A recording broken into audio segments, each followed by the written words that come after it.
لە عێراقەوە دەچمە ڕۆژاوە بە دیاریکراوی پرسی رووسیا و ئۆکراین ڤلادیمیر پوتین سەرۆکی رووسیا بەیاننامەی لیکاندنی هەرێمەکانی لوهانسک و دۆنتێسک و زاپۆریژیا و خێرسووی بە خاکی رووسیاوە ئیمزا کرد. ڕاگەیان دانیشتوانی و ناوچانە خۆیان بڕیاری گەڕانەوەیان بۆ سەر خاکی رووسیا داوە. دیارە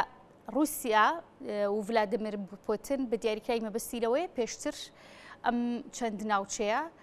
زمانی فەرمیان زمانی رووسی بووە و لە پێشتردا وەکو بەشێک لە خاکی رووسیا سیرکراون. ئەو هەنگاوی رووسیا کاردانەوەی خێرا و فراوانی لێکەوتەوە. بەریتانیا و ئەمریکا کە دوو وڵاتی زلهێزی جیهانن ئاراستەکەری پرسە سیاسیەکانی جیهانن سەبارەت بە رووسیا سزای نوێیان بەسەر مۆسکۆدا سەپاند. سەرۆکی ئۆکرانیا ژەڵێت داواکاری بۆ بە ئەندامبوون لە ناتۆ پێشکەش دەکەن. ئەمە یەکێکە لەو پرسانی کە بۆ هۆی ئەوەی کە رووسیا بیاوێت لە ڕێگەی لەشکرکێشیەوە ئۆکرانیا بلکێنێت بە وڵاتەکەیەوە. لەسەر ئەم بابەتە میوانێکمان هەیە بەڕێز پرۆفیسۆر دکتۆر عوسمان عەلی کە بەڕێزیان پسپۆڕن لە سیاسەتی نێودەوڵەتی ڕاستەوخۆ لە هەولێرەوە میوانی ئێمەیە. دکتۆر سپاس بۆ ئامادەبوونت. ئەم هەنگاوەی رووسیا لێکدانەوەی چی بۆ دەکرێت و هەنگاوی داهاتوو رووسیا چی دەبێت بۆ شارەکانی دیکەی هەرێمەکانی دیکەی ئۆکرانیا؟ ئەوی خان سڵاو لە جەنابەت سڵاو لە بینێرانتان و بەناوی خودای گەورە و میهرەبانەوە. یعنی لێکەوتەکانی چییە بێ؟ طبعاً رووسیا ئەوەی ئەعلان کرد هەروەکو لە جەنابەت فەرمووت لە راپۆرتەکە ئەڵێ ئەم خاکە خاکی رووسیا بووە، باو باپیرمان زۆر قوربانیەکی زۆریان داوە بۆ ئەم خاکە و ئێمە ئەم چوار هەرێمەمان کردە پارچەیەک لە رووسیا لەسەر داواکاری خەڵکی ئەم چوار هەرێمە. لە هەمان کاتشە ئەڵێ هین ئەڵێت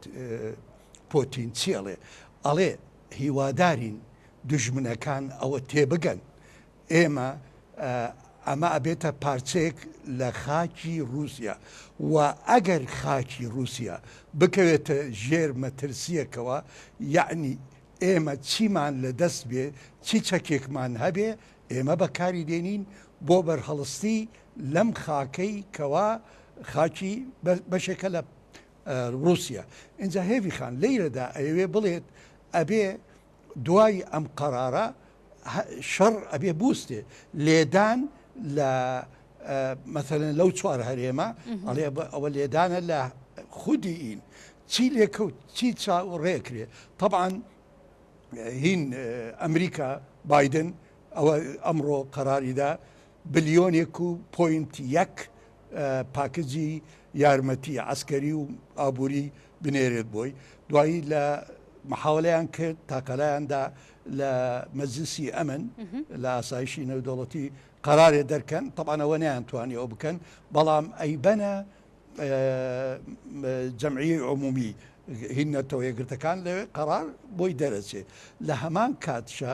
ئێمە ئاگادارین پێشوەخت چەند قەرارێکی تر دراوە. یەکێک لەوانە هەروەکو راپۆرتەکەتان ئامادەی کرد داواکردنی لەلایەن زلنسکی بە شێوەیەکی ڕاستەوخۆ و پەوری قوبوڵکردنی ئۆکرانیا وەکو ئەندامێکی ناتۆ. ئەمەش وەکو بڵێ لێکدانەوەی یەکێکە لە دەرەنجامەکانی ئەم قەرارە. باشە ئەی بۆچی هاوپەیمانی ناتۆ حلفی ناتۆ تا ئێستا و هاوکاریان یاخود ئەو داخوازی ئۆکرانیان جێبەجێ نەکرێت لە ماوەکانی ڕابردوودا واژۆیان کرد داوای ڤلۆدیمیر زیلینسکی بەوەی کە ببێت بە ئەندامی ناتۆ. بۆچی تا ئێستا داواکە نەچۆتە بواری جێبەجێکردنەوە؟ یعنی خۆی لەو شەڕەدا چەند کەسێک لە ئەمریکا و لە ئەوروپا یەکێک لەوانە هێنری کیسنجەر ئەوێت با ئێمە رووسیا بەشێکە لە ئەوروپا با پاڵی نەنین بۆ سیاسەتی زیاتر توندڕەوی و یعنی وەزعی رووسیا تێک بچێ. هێنری کیسنجەر وەکو دکتۆرێک هەم لە مێژووی و هەم لە ساتی جوان ئەیوت ئەبێ مەجالێ دابنین بۆ دانوستان. بەڵام کە رووسیا قەراریدا دوێنە کە ئەو چوار هەرێمەین کە ئیتر هیچ بەدیلێتر نەما لەلایەنی وەکو بڵێ ئۆکرانیا و ئەمریکا لەبەرەوە دوێنە بایدن وتی حەزەکەم پۆتین ئاگادار بێت ئێمە بە هیچ زۆرێک ئەو هەڕەشانەی ئەو قبول ناکەین بەڵام پۆتین گەڕاوە چی وت وتی ئەوروپا لە سەزار و لە شەڕی جیهانی دووەم وتی کە مەترسی گەورە بوو لە سەریان چەکی کیمیاویان چەکی ئۆتۆمی نەوەویان بەکارێنە یعنی رووسیا تهدید دەکا ئەگەر بێت شەڕەکە بەردەوام بێ یان بوونی رووسیا لە مەترسیدا بێ یان بوونی ڕژێمەکەی پۆتین لە مەترسیدا بێ ئەگەری ئەوەی هەیە شتێک هەیە پێڵێن بەکارهێنانی چەکی نەوەوی بە شێوەیەکی سنووردار ئەوە یعنی رووسیا تهدیدی ئەواکە و ئەگەر شەڕ بەردەوام بێ بە بۆچوونی زۆربەی ئەوانەی کەوا ئاگادارن لە بارودۆخەکە ئەو ئەگەرە هەیە لەلایەنی رووسیاوە بەکار بێت باشە چەکی نەوەوی سنووردار باشە دکتۆرەمە یەکێکە لە ئەگەرەکان لە کاتێکدا بەکارهێنانی این چەکی ئەتۆمی یاسای تایبەتی هەیە پرۆتۆکۆڵی تایبەتی هەیە کۆمەڵێک بڕگە و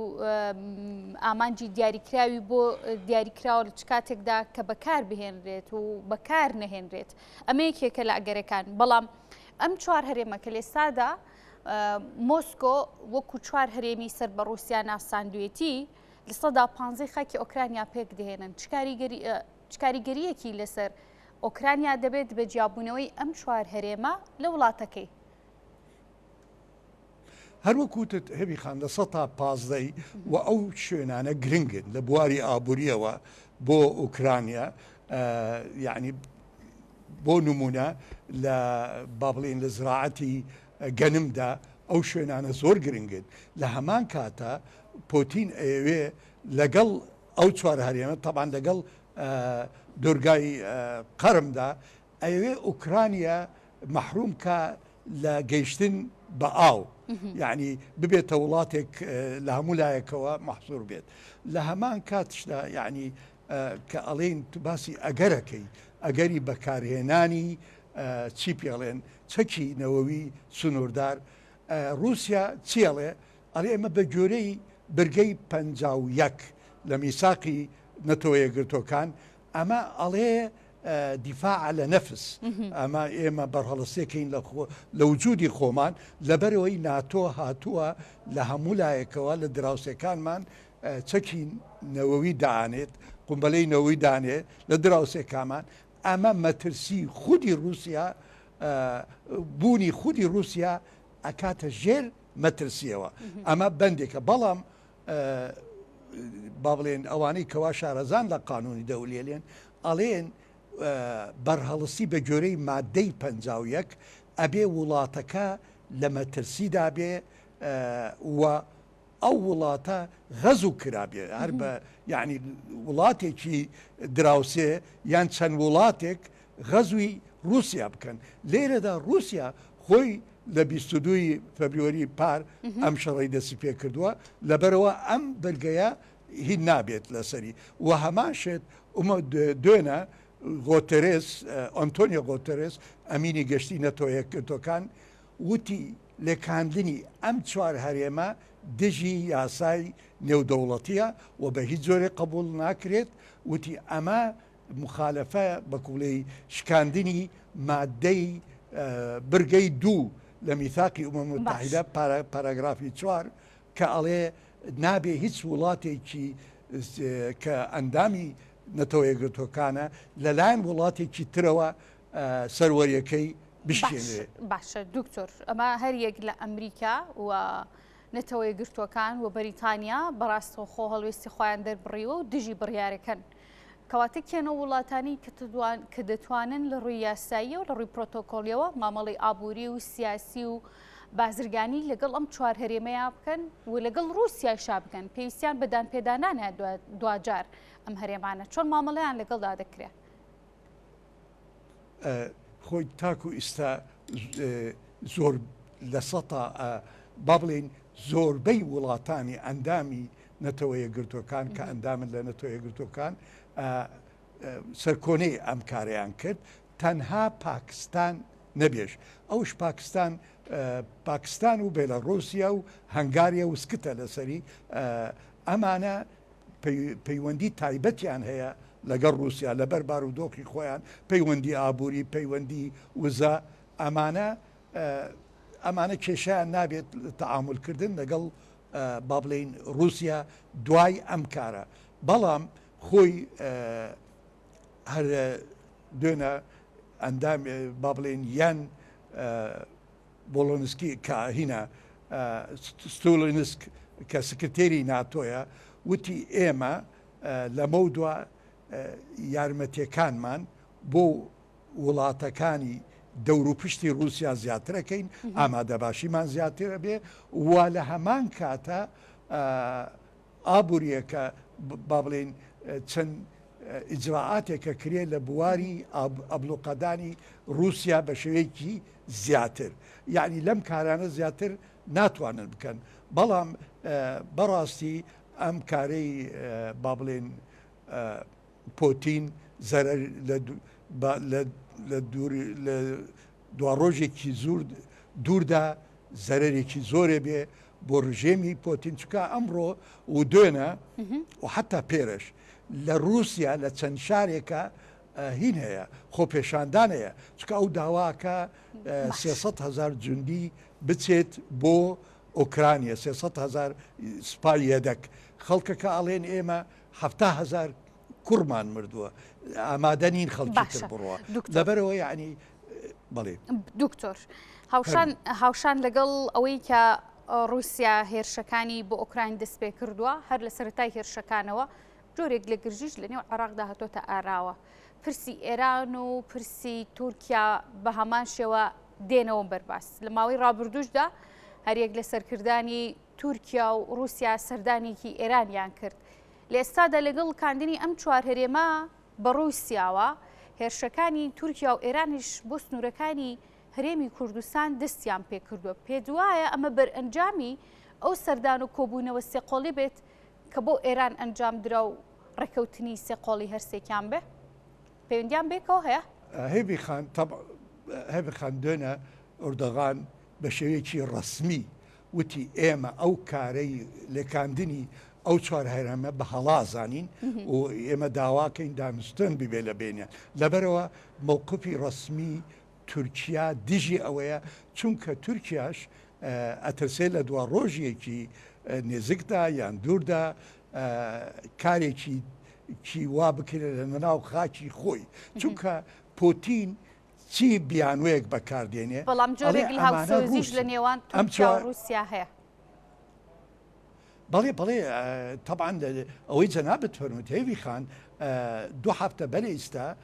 کۆبوونەوەیەکی تش کرا لە ئۆزبەکستان ئەوش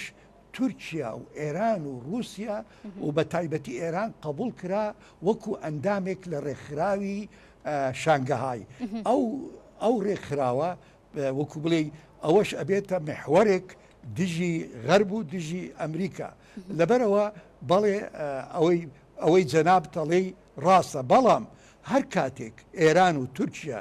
یەک بگرین لە دانیشتنەکاندا لە عینەکاندا بەڵێ تورکیا مەبەستی ئەوە بێ چۆن بەکو بڵێ شەرعیەت ڕەوایەتی بدا بۆ خۆی لە ڕۆژئاوا کە هەمان شت بکە کە ئەمڕۆ پۆتین دەیکات کە ئەڵێ ئێمە وجودمان با بڵێن ئاسایشی نەتەوەی تورکیا لە مەترسیدایە لەبەرەوە ئێمە ئەم کاراکەین بەڵام هەر وەکوتم ئاماژەم پێی کرد ئەمڕۆ ئوردەغان دوێنە ئوردەغان وتی ئەم کارە هەڵەیە بەڵام وەکو جەنابەت ئاگاداری تورکیا محاوەلاکە خەتێکی ناوەڕاست بگرێت نە کولیەن لەگەڵ رووسایە و نەش بە یەکجاری لەگەڵ ئەمریکایە ئەوێت دەوری نێوانگیری بکات وڵاتدا ئێران طبعا ئێران هەروەکو ئاگادارین ئێران 2 هەفتە بەلەیستا ئەمریکا زۆر ناڕەزایەتی زۆری پێشاندا وتی ئێرانیەکان درون و چەندچەکێکی خۆکوژیان داوەتە رووسیا کە رووسیا بەکاری دێنێت لە ئۆکرانیا اینجا ئەوەش سەبەبێکە ئەتوانم هۆکارێکە لەو هۆکارانەی کە لەگەڵ ئەوەی ئێرانش بە ڕسمی بووە ئەندامی شەنگەهای لە دوا ڕۆژێکی نێزکدا بایدن و ئیدارەی ئەمریکی با بڵێن لەژێر جۆ بایدن تۆزێ سارد بێتەوە لە دانوستانی ڤیەنا بۆ پرۆگرامی ئۆتۆی ئێران ئۆتۆی ئێرانی لەبەرەوە بەڵێ ئێران بەشێکە لە هاوسەنگی ئەم شەڕەدا لە ئوکرانیا کاریگەریە بێ بەڵام ئەوەی ئێران ئەیکات ئەمڕۆ لە هەرێمی کوردستان کردێتی و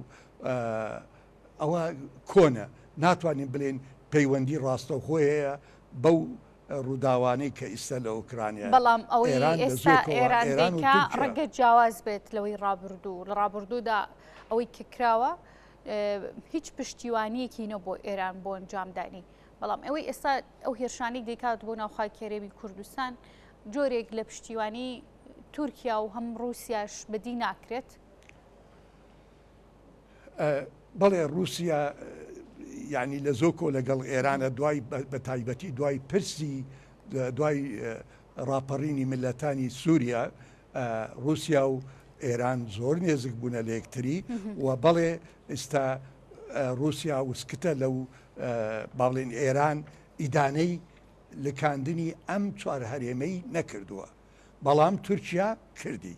لەبەرەوە بەڵێ بەڵام بۆ ئەو هێرشانەی جمهوری ئیسلامی کردی بەسەر هەرێمدا زۆر زۆر ڕوونە وەکو بڵێ ئیدانەیەکی نێودەوڵەتی لە دوا بوو بەڵام هێبی خان ئیدانەی نێودەوڵەتی بۆ ڕژێمێکی تۆتالیتارنی تیۆکرسی